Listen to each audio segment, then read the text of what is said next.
In the heart of Abuja, Nigeria, the Akintoye family lived a life most could only dream of. Mr. Fred Akintoye, a hardworking and dedicated man, worked in one of the most prestigious federal government institutions in Nigeria. His job was demanding, but his passion for providing for his family was undeniable. Every evening, after long hours of work, he would come home to his wife, Mrs. Stella, and their 5 children. Together they formed a picture of harmony and success. Stella, his devoted wife, had chosen to stay at home and raise their children. This decision was one she made willingly, trusting Fred's promise that he would always provide for them. He had insisted that she stay home, assuring her that the demands of raising their children, especially in the city, were enough to keep her occupied. Mrs. Stella, a woman of grace and warmth, nurtured their children with love and discipline. They attended one of the best schools in the city, and every evening they sat together at the dinner table, exchanging stories of their day. It was a perfect family, or so it seemed. However, as the years passed, the demands of their busy lives led Fred and Stella to realize they needed help around the house. They hired a living househelp, Angela, a young woman in her early 20s. Angela seemed kind and hardworking, eager to help, but there was something in her eyes, something Stella could not place. It was as though she carried a secret, a dark ambition masked by a cheerful demeanor. Little did they know this decision would mark the beginning of the family's unraveling. Angela quickly settled into her new role. She accepted with the cleaning, she helped with the cleaning, the cooking, and even assisting with the children's homework. She appeared to be the perfect help, always obedient and respectful. The Akintoye family was the picture of togetherness. Every weekend, Fred would take his wife and children on family outings, trips to the zoo, picnics at the parks, and dinners at the finest restaurants in Abuja. Fred cherished these moments more than anything. He would watch Stella's laughter, the sparkle in her eyes, and the way the children eagerly played together, and he couldn't help but feel an overwhelming sense of pride. Stella, his unwavering partner, was the foundation of their happy family. During these outings, Fred would shower Stella with affection, always holding her hand, whispering words of love in her ear, and making sure everyone knew how proud he was of his wife. His love for her was evident, and Stella felt truly cherished. But this perfect picture of the family life was causing Angela's envy to grow. Simmering just beneath the surface, she could no longer stand seeing Fred and Stella so happy, so in love, while she remained just a mere bystander in the background. Angela watched them, her jealousy and desire bubbling inside her. Every smile Stella received, every compliment Fred gave her, only intensified her determination to break that bond. Angela wanted Fred for herself. She had carefully calculated every moment in the house, every encounter with Fred, but it wasn't enough. She needed more than just attention. She needed control. The more Fred doted on Stella, the more Angela's resentment grew. She knew she had to act fast before Stella's presence completely overwhelmed her. Stella began to notice Angela's changes. The young house help, once conservative in her clothing, had started dressing in a way that made her hard to ignore. Tight-fitting dresses, low-cut tops, and short skirts had become her daily attire. Stella wasn't the type to confront someone without thinking things through, but she could sense something wasn't right. Angela's transformation was too sudden, too desperate. One afternoon, after a family outing to the National Mosque, Stella invited Angela into the kitchen while the rest of the family played outside. With a gentle but firm tone, Stella spoke. "Angela, I noticed you've been dressing differently lately. This isn't the place for such clothes, especially around the children. You need to understand, respect is important in this house." Angela, with her eyes downcast, nodded obediently. "I'm sorry, ma. I didn't mean to disrespect you," she said softly. making sure her voice was humble. I will change and wear more appropriate clothes. Stella smiled kindly, believing Angela's words, but a nagging doubt lingered in her mind. She had always trusted people easily, but something about Angela's response felt rehearsed, too perfect to be genuine. Nevertheless, Stella let it go for the moment, assuming that Angela's youthfulness might have led her to act impulsively. Days passed, and despite Angela's promises, the tension continued to mount. She knew that simply changing her clothes wouldn't be enough. Her charm was insufficient, her beauty only a temporary distraction. She had tried every trick in the book, lingering near Fred when he was alone, offering him more help than necessary and even slipping subtle compliments in his direction. But Fred remained steadfast, only ever seeing her as the househelp, nothing more. That reality was becoming unbearable. One evening, after everyone had gone to bed, Angela sat in her room, her mind swelling with the thought of how to get Fred's attention once and for all. Her jealousy was consuming her, and she couldn't shake the feeling that time was running out. If she didn't act now, someone else could continue to hold Fred's heart. Her desperation led her to make a decision that would change everything. She left her room that night, quietly slipping into the darkness of the streets. Her destination was a place few would dare to visit, the home of a native doctor, a babalawo known for his powerful charms and potions. Angela had heard of the babalawo's reputation for making impossible things happen, and she was willing to go to any lengths to win Fred's heart. She arrived at his compound, a small, dimly lit hut at the edge of the town, where she was greeted by an older man with sharp eyes and an even sharper smile. "I need a powerful charm," Angela said in a hushed voice, her eyes darting nervously. "One that will make Fred fall in love with me. He must not be able to resist me. I want him to want me more than anything." The Babalawo's eyes gleamed with understanding. He began muttering in a language that Angela could not comprehend. Gathering ingredients in a small bowl, he handed her a vial filled with a dark, thick liquid. "Put this in his food," the Babalawo instructed. "It will open his heart to you and only you. He will forget his family and crave your presence." Angela took the vial with trembling hands, feeling a surge of power course through her. She was about to change everything. She was about to have Fred, no matter the cost. The next day, as Fred sat down for dinner with his family, Angela prepared his meal with meticulous care. She had made sure to add the concoction to the stew, knowing that it would take time to work its magic. The charm was potent, but like all powerful things, it would need a little patience. Fred, oblivious to the dark forces at play, ate his dinner, complimenting Angela on the delicious food. This is very good, Angela," he said with a smile, unknowingly fueling her ego. He was kind to her as he had always been, but his words only made her more confident that this was the beginning of her victory. As Fred finished his meal, Angela quietly retreated to her room, knowing that soon the charm would take effect. But little did she know she had already set in motion a chain of events that would tear the Akintoye family apart, leaving nothing but destruction in its wake. At first, the changes in Fred were small and seemingly insignificant. He became more distant, his smiles less frequent, his words colder. He was still the same man in many ways, hardworking, dedicated to his children, but there was an edge to him now. Mrs. Stella noticed it first. It was a look in his eyes that didn't belong, a cloud that lingered over his once gentle demeanor. Fred's words, once full of praise and love, began to carry an undertone of irritation. He started making snide remarks about Stella's cooking, criticizing her decisions in front of the children. It was unlike him to raise his voice, but now he did so frequently, especially when Stella would try to engage him in a conversation. She found herself walking on eggshells, unsure of what might set him off next.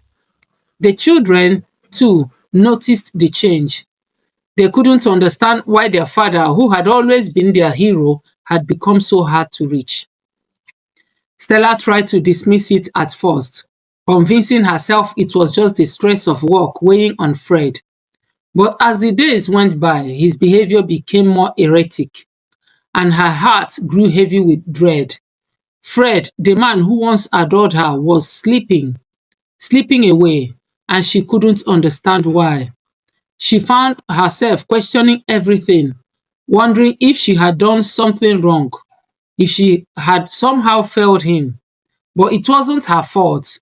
She had no idea that the source of his transformation was hiding in plain sight.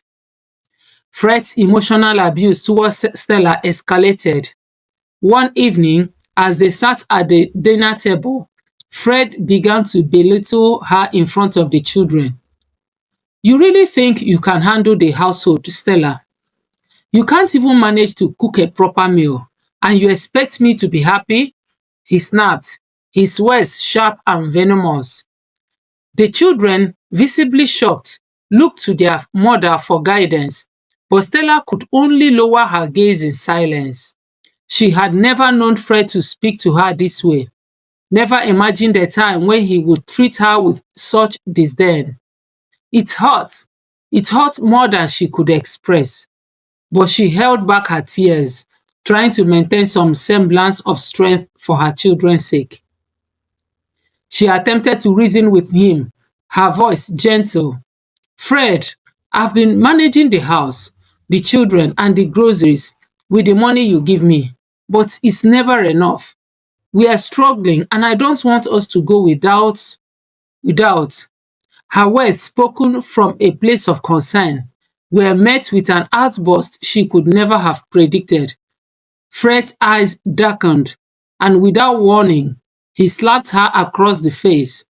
The sound of the slap echoed in the room, leaving Stella frozen in shock. She had never seen him like this. The children gasped in disbelief, the air thick with the tension of the moment. Fred turned to them, his voice harsh. "This is what happens when a wife can't do her job right." He sneered. "Now, go to your rooms." But it didn't stop there. In the coming weeks, the emotional abuse morphed into something far worse. Fred started calling the children into the living room, forcing them to watch as he flogged their mother, the woman who had once been their protector. Each lash was a sting on Stella's heart, but it was the helplessness in her children's eyes that tore her apart. Meanwhile, Angela observed from the shadows. She had been keeping her distance, allowing the charm to do its work, knowing that she was one step closer to achieving her goal. Each day, as Fred grew more distant and abusive towards his family, Angela could barely contain her delight. She would sneak through the house, sometimes hiding behind walls, other times peeking through doors, watching with a twisted sense of satisfaction as Fred's cruelty took root. Her plan was working. Fred was becoming hers. He was unraveling before Stella's eyes, and Angela savored every moment of it. One evening, after Fred had stormed out of the house in another rage, Angela stood in the kitchen smiling to herself. The darkness in her heart was growing stronger with each passing day. Just as the charm had promised, she had been careful, patient, and now the time had come for her to take the next step. As Fred continued to abuse Stella, Angela's confidence grew. She knew Fred was no longer the man he had been.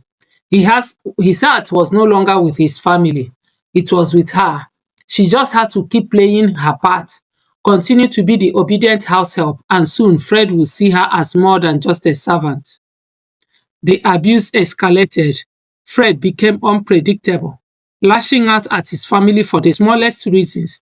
His actions were driven by a hatred he could not explain, and his family bore the brunt of it. He would come home late, slamming the door behind him, and snap at Stella if she dared to ask what about his day. His temper was volatile, and nothing seemed to calm him down. Stella was terrified, but she knew she had to endure it for the sake of her children. She tried to shield them from the worst of it, telling them to stay quiet and stay out of his way. But no matter how hard she tried, Fred's anger couldn't be contained. He would grab her by the arm, shove her against the wall, or scream at her until she could barely breathe. The children, once so full of life, now sat in silence, too afraid to speak, too afraid to even look at their father. They were living in a nightmare and no one could wake them from it. As the days passed, Fred's grip on reality grew weaker. He no longer cared about his family.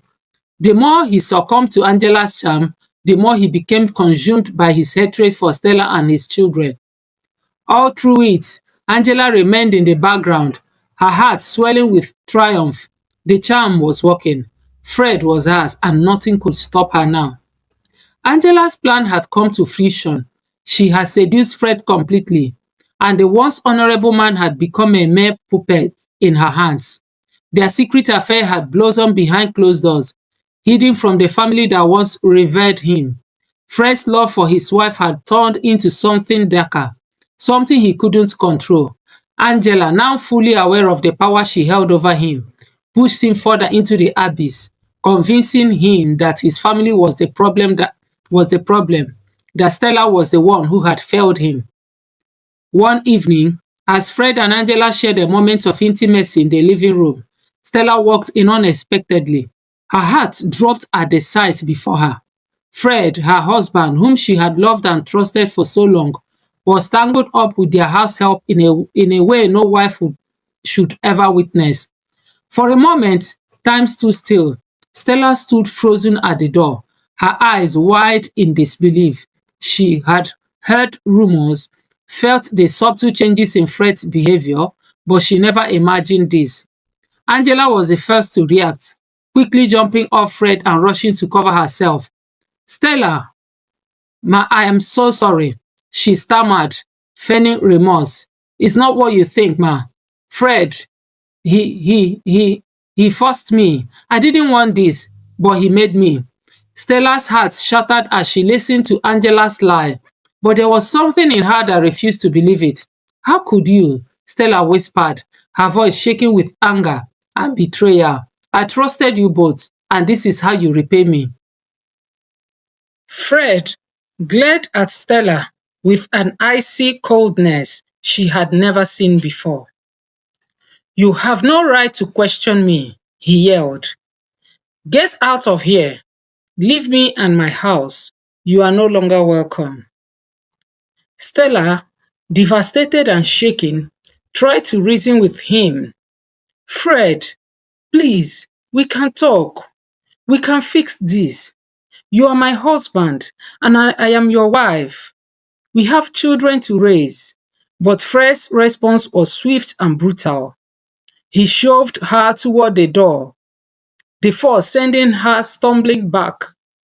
"Leave," he screamed. "Get out of my house and never come back." Stella stood at the doorstep, her heart in pieces. It was a night she would never forget, one that marked the end of everything she had known. Fred slammed the door in her face, locking it from the inside. She stood there for a moment, stunned and broken, before she realized the cruel reality he had thrown her out. With no place to go and her heart full of sorrow, Stella walked into the night. The cold air stung her skin, but it was nothing compared to the sharp pain in her chest. She had nowhere to turn, no one to rely on. She couldn't go to her friends. They were all too far away. Her parents had passed years ago, leaving her with only her aging aunt, who lived in the remote village miles away from Abuja. Without a choice, Stella made a long journey to her aunt's house. The road felt endless, and the weight of her broken family crushed her spirit with every step. When she finally arrived at her aunt's house, the small, humble abode felt more like a prison than a refuge. Her aunt was kind but poor. with little to offer. Stella's heart broken for her children, knowing they were left behind in the hands of a man who no longer loved them. Back at the house, Angela wasted no time in asserting her newfound control. With Stella gone, she took over the household with a cold efficiency. She twisted Fred's mind further, convincing him that his children were the cause of all his problems. They are disrespectful, Angela would whisper in his ear. They don't appreciate all you've done for them. They need discipline. And Fred, already drowning in his own misery and confusion, began to listen. Slowly, he started withdrawing from his children. His once warm and loving presence turned into something monstrous. He began lashing out at them for the smallest offenses, the tension in the house building with every passing day. The children could not understand the sudden cruelty of their father. Their once loving protector had become a tyrant. The first signs of this new Fred emerged when he started hitting them. His eldest son, Durojaye, in particular, was often the target of his outbursts. One afternoon, Fred slapped Durojaye for something as trivial as dropping a glass of water. The shock on Durojaye's face mirrored the horror in his siblings' eyes. But the worst was yet to come. One day, Fred announced to the children that he was pulling them out of school. "You won't need school anymore," he declared coldly, his voice devoid of the love that had once guided him. "I'm not wasting any more money on your education."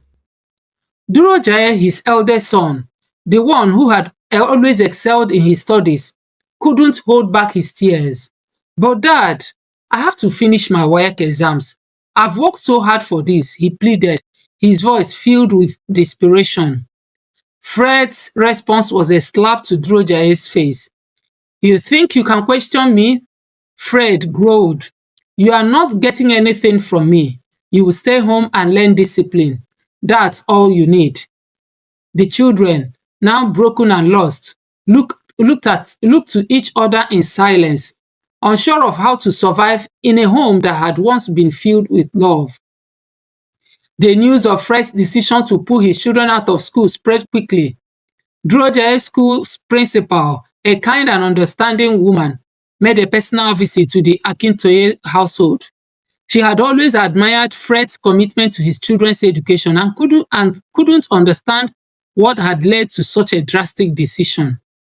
When she arrived, Fred greeted her with a coldness that made her shiver. "Mr. Akintoye, I implore you," she said gently, trying to reason with him. "Your son is brilliant. He deserves to finish his exams. Please reconsider. This is a crucial year for him. The school can even offer some financial assistance if it's an issue with the fees." Fred's eyes flashed with anger. "You think money is the problem?" he spat. "I don't need your charity. My children will learn their place and they won't be wasting their time on exams."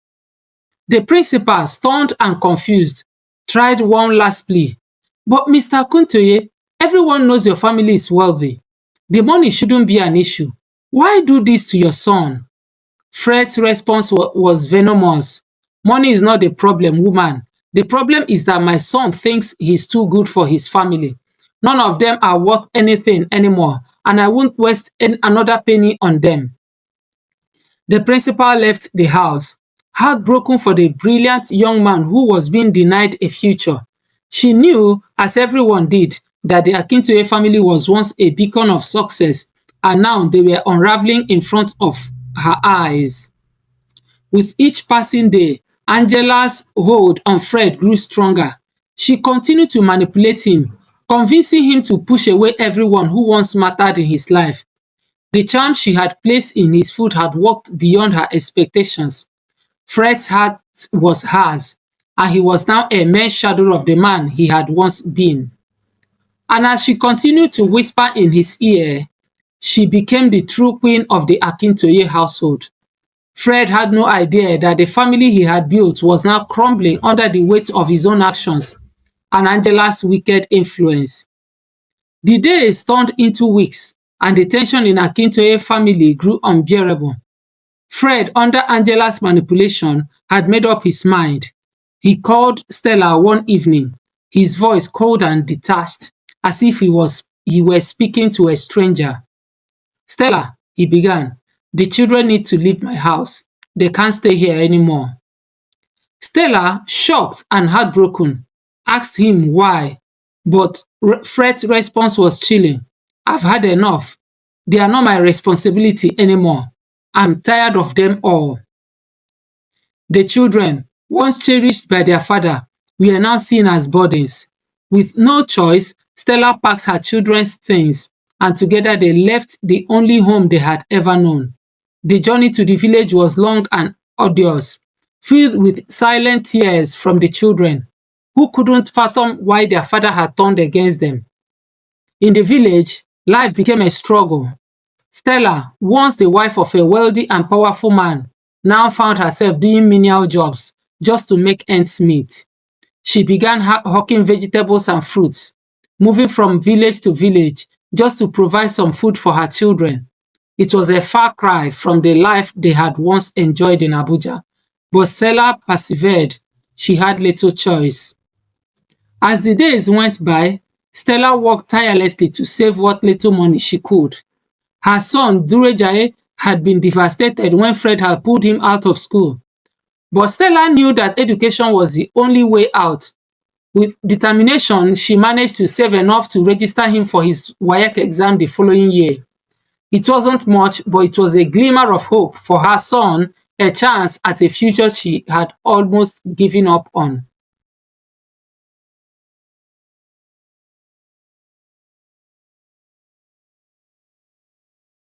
Meanwhile, Fred and Angela continued their affair.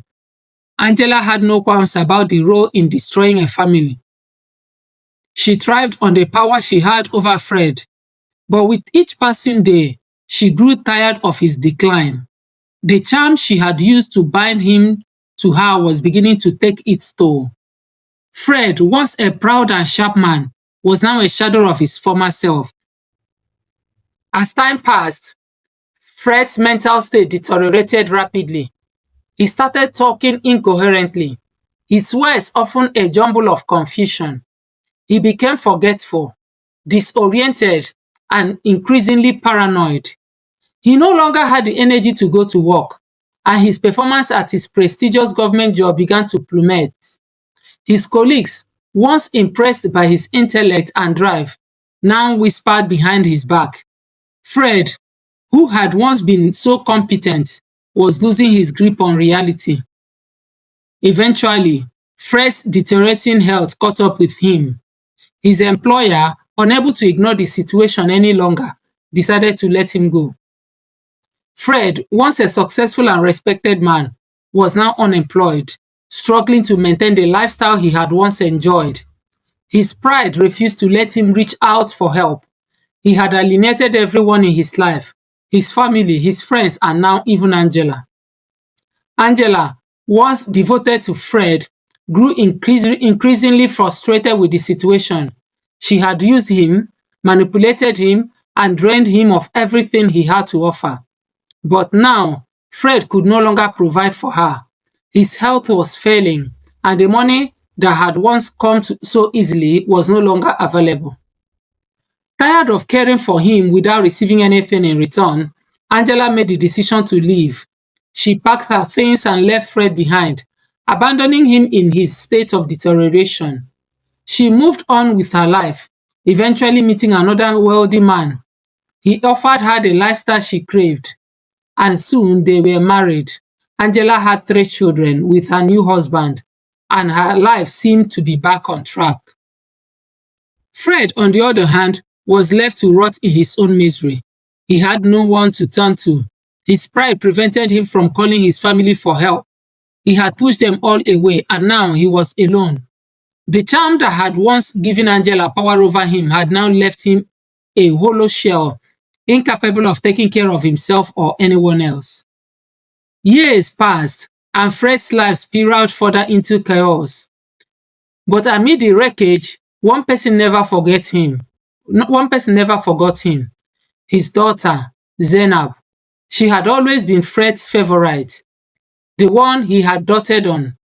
Zainab had worked hard to build a life for herself, training to be a lawyer and managing to pay her way through university with the little support she received from her mother and siblings. She had learned to live without her father's love and guidance, but she never stopped hoping that one day he would come back to them. Zainab had recently graduated from university, and the accomplishment filled her with pride. But as she prepared for her graduation ceremony, she felt a sudden, overwhelming need to reach out to her father. Despite everything, despite the pain he had caused, she still loved him. She called him to share the news of her graduation, but his voice on the other end of the line sent a shiver down her spine. It was weak, trembling and incoherent. "Father, what's happening to you?" Zainab asked, her heart sinking. I can't think anymore, Zainab," Fred mumbled. "I've lost everything." Zainab knew something was terribly wrong. The man she had once known as her father was now a broken shell of himself. Without hesitation, she packed her bags and set out for Abuja with her mother's blessings, determined to find out what had happened to the man she once called her protector. Zainab arrived at the house to find it in ruins. The once beautiful home was now dirty, neglected and decaying. When she found Fred, he was lying in a darkened corner of the living room, barely conscious. His health had deteriorated so severely that he could hardly recognize his own daughter. As Zainab sat beside him, her heart breaking at the sight of the man who had once been full of life, she gently asked him, "What happened, Dad? Why did you do this to us? Why did you push us all away?" Fred's voice was weak, barely a whisper. "I lost myself, Zainab. I let the darkness take me. And now it's too late." Tears streamed down Zainab's face as she held her father's hand, realizing that the man she had once adored would never be the same again. But as she sat there, watching him fade away, Fred took his last breath. His chest rose and fell one last time before it stilled, and he was gone. Zainab's cries filled the empty house as she mourned not only the loss of her father, but the life they could have had if he hadn't been consumed by his own mistakes. Her heart ached with memories of the man who had once been the light of their lives, and she wondered how it had all gone so wrong. Fred's death marked the end of an era for the Akintoye family. He had been a symbol of strength, a provider and a protector. At least, that's how his family had once viewed him. But the man they buried was a shadow of the Fred they had loved. His family, who had once been at his side, now stood over his grave, bitter and resentful. Fred's own relatives came to claim what little property he had left, leaving Stella and the children with nothing. The house was taken, the cars gone, and any savings Fred had once left behind evaporated like smoke. Stella, despite the immense pain and loss, refused to let this destroy her. Her children had grown up without Fred's support, and they had survived. They had learned to be resilient, to fight for their future despite the lack of a father's guidance.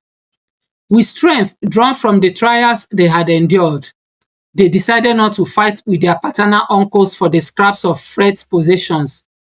They had learned long ago that their true wealth was not in material things, but in the strength of their own character and unity. Despite everything, Zainab's determination never wavered. She had fought to graduate from university, and now she was determined to build a better life for herself and her siblings. Zainab landed a well-paying job at a reputable law firm in Abuja. Her hard work and perseverance paying off, she moved back to the city, a beacon of hope for her family. With her new job, she was able to sponsor her younger siblings through school, ensuring that they received the education Fred has once promised them. Stella, on the other hand, had had undergone a profound transformation in the years following Fred's betrayal. The pain and heartache of her past had driven her into the arms of God. She became a woman of unwavering faith, praying every day for her children, for guidance and for healing. She encouraged her children to embrace God, to trust in His plan, and to stay committed to their faith. The Akintoye family, once broken and shattered, was now bound together by their faith and love for each other. Angela, meanwhile, had left Fred. She found a wealthy man who married her and gave her the material comforts she had always craved. But as life often does, fate dealt her a cruel hand. Her husband was tragically killed in a motor accident, leaving her to navigate life without the luxury she had come to depend on. As she was on her way to the hospital to check on her husband, Angela suffered a terrible accident of her own. Driving frantically, she lost control of her car and crashed, leaving her children severely injured. In the chaos that followed, Angela's first son died on the spot, while her two remaining children were rushed to the hospital in critical condition. Angela fell into a coma for several months, unaware of the gravity of her situation. When she finally regained consciousness, the reality of what had happened hit her with full force. The doctors informed her that her children were still in comas, and it was uncertain if they would survive. Desperate, Angela turned to prayer. She called every person she knew, begging them to pray for her children's survival. Her desperation consumed her, but deep down inside, she knew that the guilt of her past actions had played a role in her suffering. One day, a minister of God came to visit the hospital to pray for the sick. When he reached Angela's bed, the Holy Spirit moved within him, revealing to him Angela's past. The minister, who had no idea who Angela was or what she had done, felt a powerful compulsion to speak to her. "Angela," he said softly, "God has revealed to me that your children will not survive if you do not go and confess. You must ask for forgiveness, especially from Stella, for the evil you have done. Only then will God's grace heal you and your children." At first, Angela didn't know how to react. She had heard of divine intervention, but this was different. This felt real. She had to go and ask for Stella's forgiveness, or her children would perish. The minister's words echoed in her mind, and she was willing to do anything to save her children. But there was one problem. She didn't know how to contact Stella. Days passed, and Angela's children continued to fight for their lives. And her second child eventually gave in to the fight for his life and died. It was at that moment that Angela's desperation grew as she realized that time was running out. She tried everything she could think of to get in touch with Stella, but it was as though the world was conspiring against her. But then, through a network of contacts, she finally managed to get to Stella's phone number. Angela dialed the number with trembling hands. When Stella answered, Angela immediately broke down into tears. "Stella, I am so sorry. Please forgive me. I was wrong. I manipulated your husband. I ruined your wife. I ruined your life. I abandoned Fred when he needed me the most. Please forgive me," she sobbed. Stella listened quietly, and after a long silence, she spoke. "Angela, I forgave you a long time ago. I've let go of everything, but I never knew the full truth. I never knew the depths of your betrayal." Angela, unable to contain her sorrow, explained everything: how she had gone to the Babalawo, how she had manipulated Fred into turning against his family, how she had watched as he died alone. As Stella listened, her heart shattered all over again. It was like reopening an old wound. Tears flowed freely down Stella's face as she ended the call with Angela, her heart aching with the weight of the truth. Stella called her children together and told them everything Angela had confessed. They wept bitterly, each of them mourning the years lost, the pain they had endured. But after the tears had dried, they made a decision. They chose to forgive Angela as God had forgiven them. The next day, Zainab called Angela to tell her that they had forgiven her. Angela, still in shock, thanked them through her tears, her heart swelling with gratitude. It was a small act of mercy, but it was the first step towards healing. Months passed, and slowly, Angela's remaining child began to recover, but the toll on her body was irreversible. She had suffered a spinal cord injury in the accident, and now she was confined to a wheelchair. Her son, though alive, had lost his memory and would need lifelong medication. Angela's life had become a shadow of what it was once. Stella and her children, meanwhile, were thriving. They had forgiven, healed, and moved on. Zainab's career flourished, and her siblings followed suit, excelling in their chosen fields. Stella's faith was stronger than ever, and her family's bond was unbreakable. But Angela's life was now one of constant regret. Her wealth, her material possessions, and her once glamorous lifestyle were all gone. She was now living at the mercy of others, depending on charity for her survival. She had sown evil, and now she reaped its consequences. As Angela sat in her wheelchair, her heart heavy with regret, she finally realized the truth of the minister's words. Karma was real, and the pain she had inflicted on others had come back to her tenfold. Thank you for watching. Please put your comment down in the comment section below. Tell us what you think about the repercussion that Angela received. And do not forget to click on the subscribe button, like and share. Thank you.